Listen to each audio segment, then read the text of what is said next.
Pakistan's ousted Prime Minister Imran Khan has spoken to a huge crowd of supporters in his first public appearance since being shot at and injured 3 weeks ago. Crowds gathered for a rally in the city of Rawalpindi, taking flags and signs. The former cricket star urged them to live without fear of death. One person was killed and several others injured during the attack earlier this month, which unfolded as Mr. Khan led a similar event. The former PM was injured in his right leg and underwent surgery. He has accused members of the current government of plotting the attack in Wazirabad.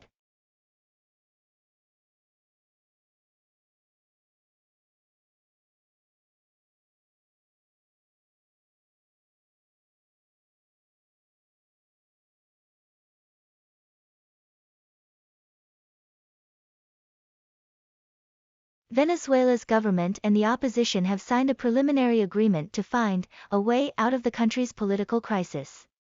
During talks in Mexico, the two issued a joint statement requesting that billions of dollars frozen abroad be released to help fund social projects. It comes after years of failed attempts to solve a political deadlock. In response, the U.S. said that it would allow the American oil company Chevron to resume some activity in Venezuela. Following President Nicolas Maduro's election in 2013, he has grown increasingly authoritarian. His crackdown on opposition activists ultimately led to the U.S. imposing sanctions on his regime and recognizing opposition leader Juan Guaido as interim president in 2019 after a contested election.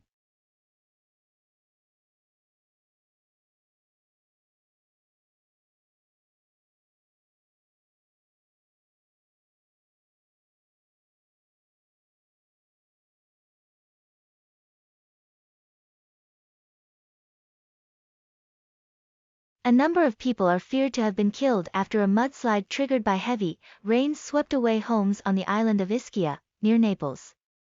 The torrent of mud and debris dislodged trees, engulfed buildings and dragged cars into the sea as it reached the coast early on Saturday.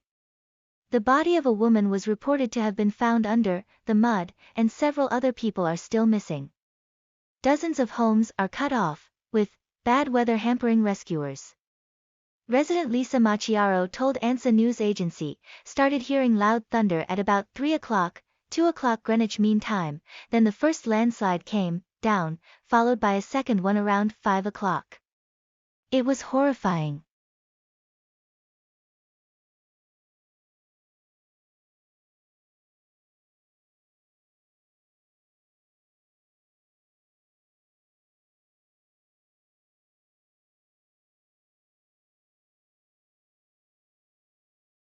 A 19-year-old U.S. woman will not be able to see her father executed, after a judge upheld a Missouri law that states she is too young. Kevin Johnson faces execution on Tuesday for the killing of a police officer in 2005, when he was 19. He requested that his daughter, Corey Ramey, attend. The American Civil Liberties Union had filed an emergency motion on her behalf, arguing that the state law violated her constitutional rights. They said that the age requirement in the Missouri law, barring anyone under the age 21 from witnessing an execution, served no safety purpose. Johnson, 37, has been in prison since Ms. Ramey was 2 years old. The pair built a bond through visits, phone calls, letters and emails. She brought her newborn son to prison to meet his grandfather last month.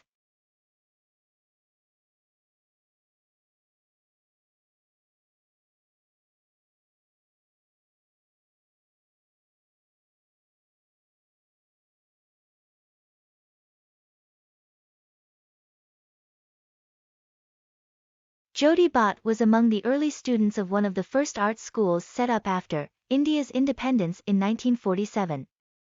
Born in the western state of Gujarat in 1934, Bhatt documented rural Indian culture and captured the traditional ways of life and craftsmanship that are at risk of vanishing.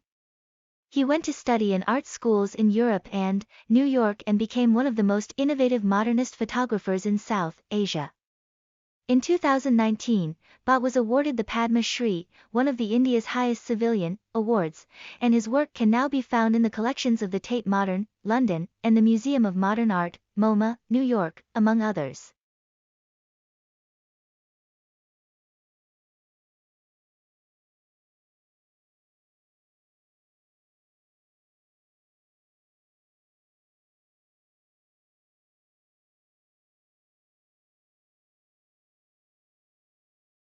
FIFA has opened disciplinary proceedings against Serbia's Football Association after its team hung a controversial flag depicting Kosovo in their dressing room prior to their World Cup defeat by Brazil. The flag showed an outline of Kosovo filled with the Serbia flag, with the words, "No surrender." Tensions are running high between ethnic Serbs and the Albanian-led government in Kosovo, amid fears violence could flare up again, 23 years after the Kosovo War. Kosovo declared independence from Serbia in 2008 but Serbia, an ally of Russia, does not recognize it as an independent country. On Friday, the Football Federation of Kosovo, FFK, submitted a complaint to FIFA, football's world governing body, over Serbia's chauvinistic rhetoric.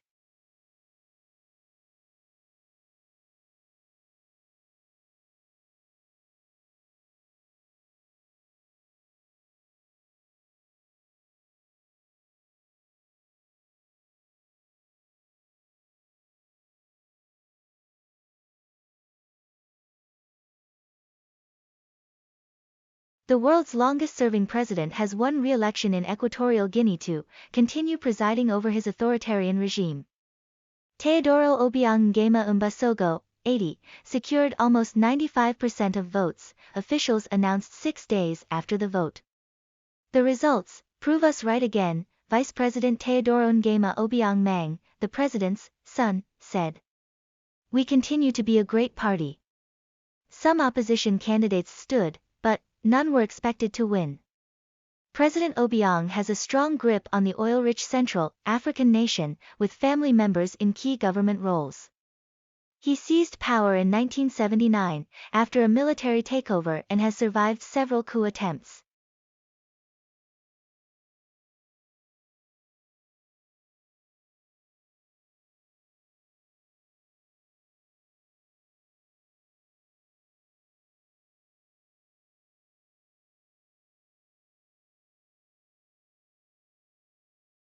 The American singer and actress was best known for her title track in the 1980 film Fame, as well as co-writing and singing the smash hit Flashdance. What a Feeling, for which she won an Oscar and a Grammy. She later starred in films opposite Clint Eastwood and Tatum O'Neal. Kara's publicist, who announced her death, said she died at home in Florida but the cause is currently unknown. Born in 1959 in the Bronx, New York City, Kara was the youngest of 5 children and started her career on Spanish language TV. Her father was Puerto Rican and her mother, Cuban American. Having recorded music as a child, both in Spanish and English, she went on to appear in a number of on and off Broadway musicals. But it was in 1980 that Kara shot to fame, when she bagged the role of Coco Hernandez, and sang Fame's title track.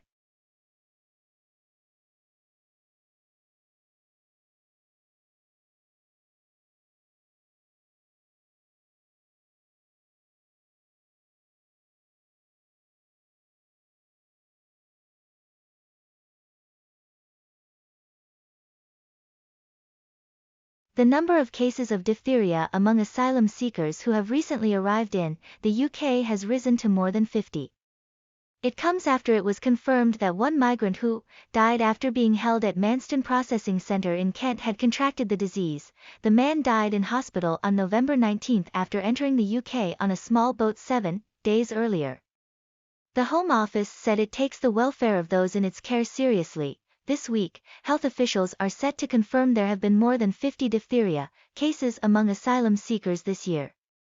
According to the NHS website, it's spread by cough, sneezes, or through close contact with someone and who is infected, and in serious cases can be fatal.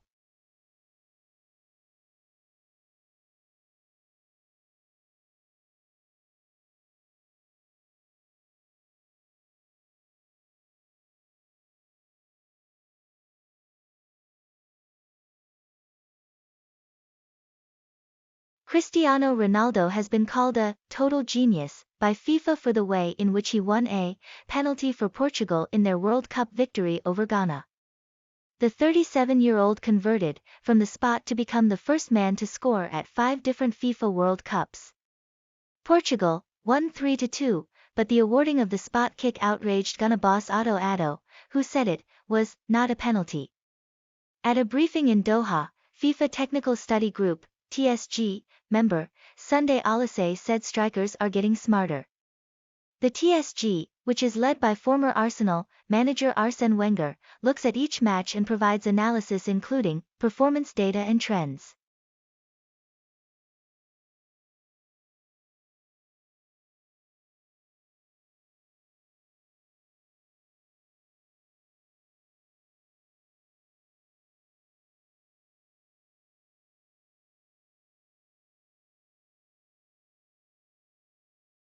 Residents of Fomalhaung Township in South Africa woke up to horrific screams last Sunday morning. They came from a 3-year-old boy as he was attacked and then mauled to death by 2 American pit bull terriers. The toddler had been outside with friends in a neighbor's gated front yard, where the 2 pit bulls were usually tied up in a cage.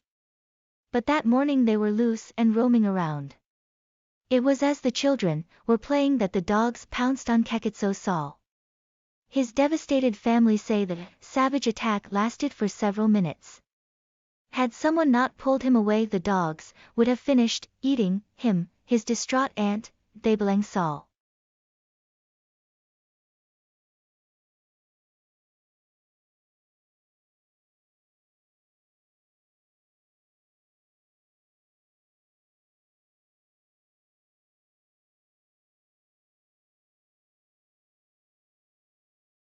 U.S. intelligence officers believe that Russian operators have traveled to Iran to receive training on the Mohajer-6 and Shahid series weapons. But they told reporters recently that many of the drones had been beset by mechanical and technical problems since delivery. Iran has officially denied delivering weapons to either side of the conflict, but in July U.S. National Security Advisor Jake Sullivan said Tehran was planning to supply Moscow with potentially hundreds of drones for its war in Ukraine, some with combat capabilities.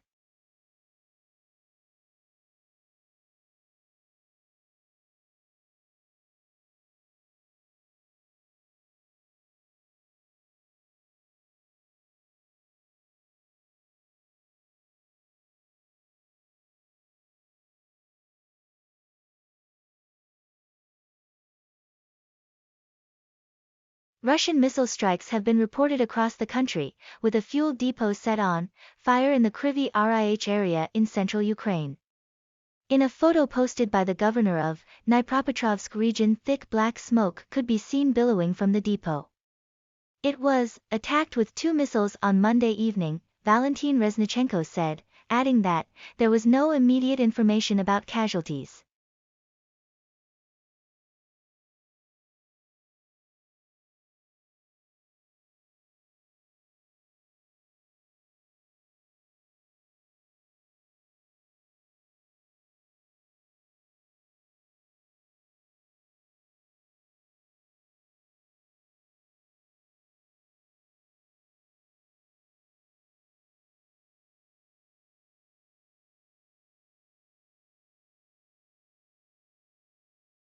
Shelling of Europe's biggest nuclear power plant could lead to unlimited release of radioactive materials, and Russian military equipment on site could undermine its security, the UN's nuclear agency has warned.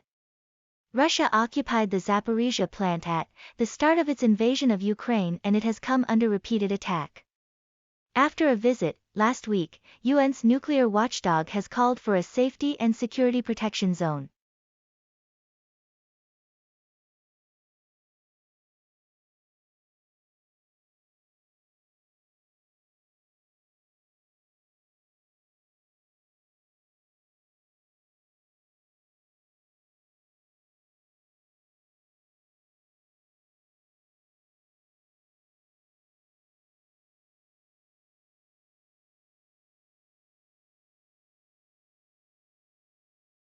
The European Union is proposing to make it more expensive and harder for Russian citizens to get visas. Russians wanting to enter the EU will face a lengthier application process and see fees rise from $35 to $80. This should continue as long as Moscow wages its war of aggression against Ukraine, the EU Commission said. More than 1 million Russians have traveled to EIJ countries since the invasion of Ukraine, in February. Margaritis Schinas, an EU Commission vice president, said Russia had completely undermined the trust on which the existing EU-Russia visa agreement was based.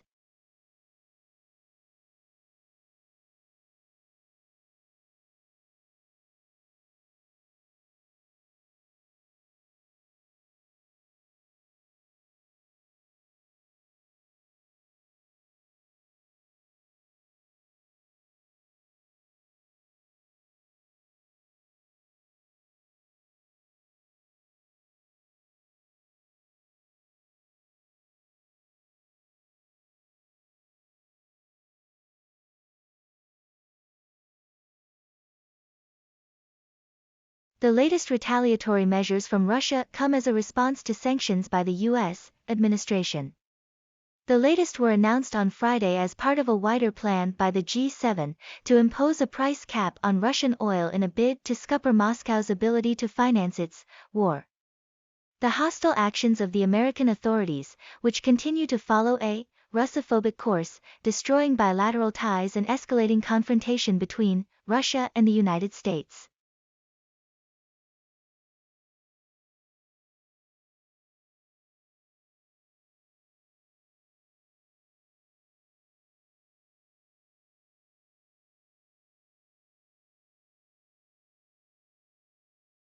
My hero is Marie Curie. She was a Polish physicist and chemist working in France, and she did conduct pioneering research on radioactivity. She was also the first woman who won a Nobel Prize. Marie Curie is my hero because she showed a lot of determination in following her career path and her passions. She also showed a lot of patience in working for years to receive results from her experiments. And Marie Curie, she designed and built the first mobile X-ray machines. She worked on the front lines of the First World War along with her daughter saving soldiers.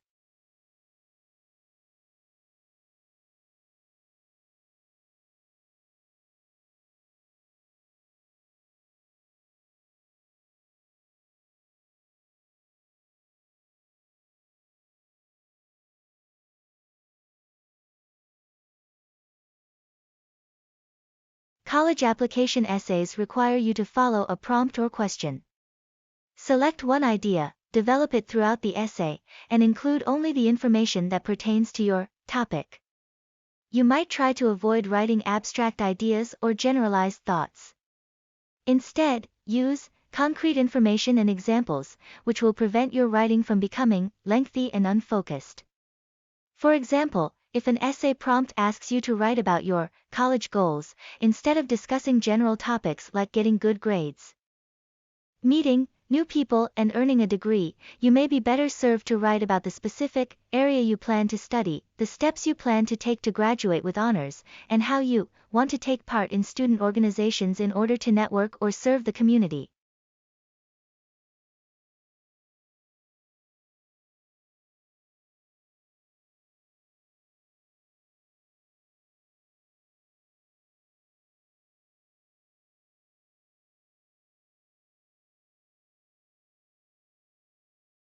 In some countries, parallel pre-primary education systems have emerged, those privately provided alongside government ones. A recent study following children in 362 villages in 3 Indian states showed that while 85% of children in Assam attend government, child, and mother care centers that also provide non-formal preschool education, Anganwadis, only 52% do in Andhra Pradesh and 20% in Rajasthan. Meanwhile, about 30% attend private schools in Andhra Pradesh and 40% in Rajasthan. Reflecting the enormous growth in private pre-primary schools across rural, urban, and tribal areas. For countries in the region, Bangladesh, Bhutan, Maldives, and Nepal have arrived at public-private partnerships, usually involving state funding for private provision, though, often with some fees as well.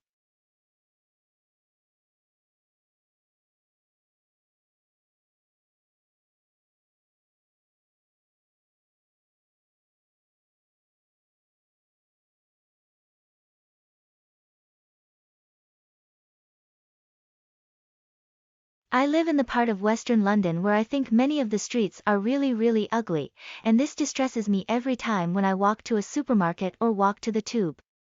I do not understand why they built those buildings without architecture. A bad building has a serious impact on the people around it, which could be hundreds of years. It lasted so long, and if you write a bad book or a bad play, I will be shocked when it was shown. Suppose the book arose a little bit from the frustration, and then I realize if you talk about architecture, you will say why building are not more beautiful. Then you will say I can use such work as beauty, which is a really arrogant word. And no one knows what beautiful is. It's all in the eye of the beholder.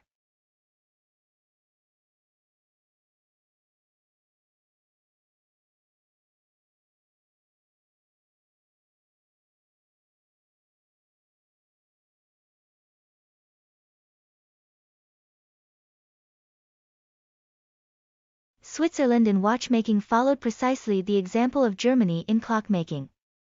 It commenced there in the 17th and culminated in the 19th century.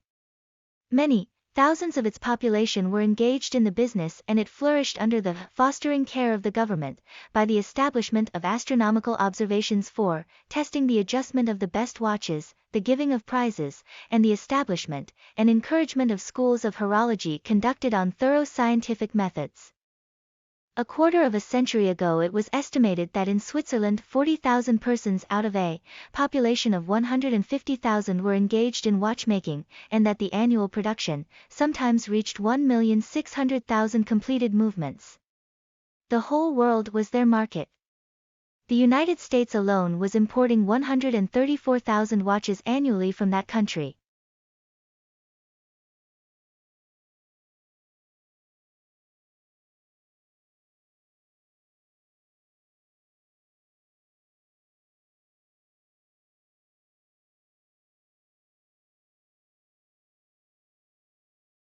The spectroscope is an instrument by which the colors of the solar rays are separated and viewed, as well as those of other incandescent bodies. By it, not only the elements of the heavenly bodies have been determined, but remarkable results have been had in analyzing well-known metals and discovering new ones. Its powers and its principles have been so developed during the century by the discoveries, inventions and investigations of Herschel, Wollaston, Fraunhofer, Bronson and Kirchhoff, Steinheil, Tyndall, Huggins, Draper, and others, that spectrum analysis has grown from the separation of light into its colors by the prism of Newton, to what Dr. Huggins has aptly termed a new sense.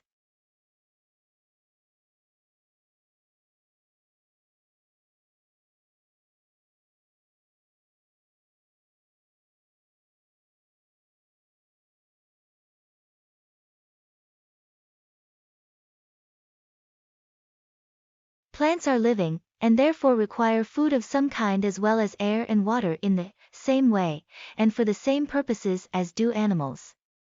As a rule, we cannot see them breathing and eating, but that is because we do not look in the right way. In our study of plants we must first learn how to see and question them properly, and when we have done this they will show themselves to us and tell us stories of their lives which are quite as interesting as any animal stories.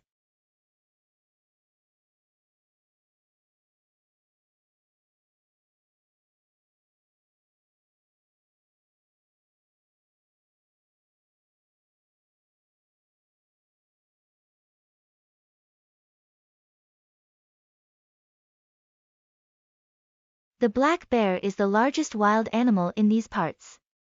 It can weigh 225 kilograms or more, but is capable of incredibly fast sprints on rough terrain. It is a wild animal, and, protected as such, it sometimes loses its normal fear of people. This makes the bear appear tame, but it is then actually more dangerous than its truly wild counterparts.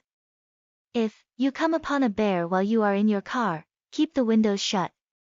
Do not attempt to feed, tease, molest, or get close to a bear. Do not try to take a close-up portrait, photograph of a bear, either use a telephoto lens or be satisfied with a distant shot.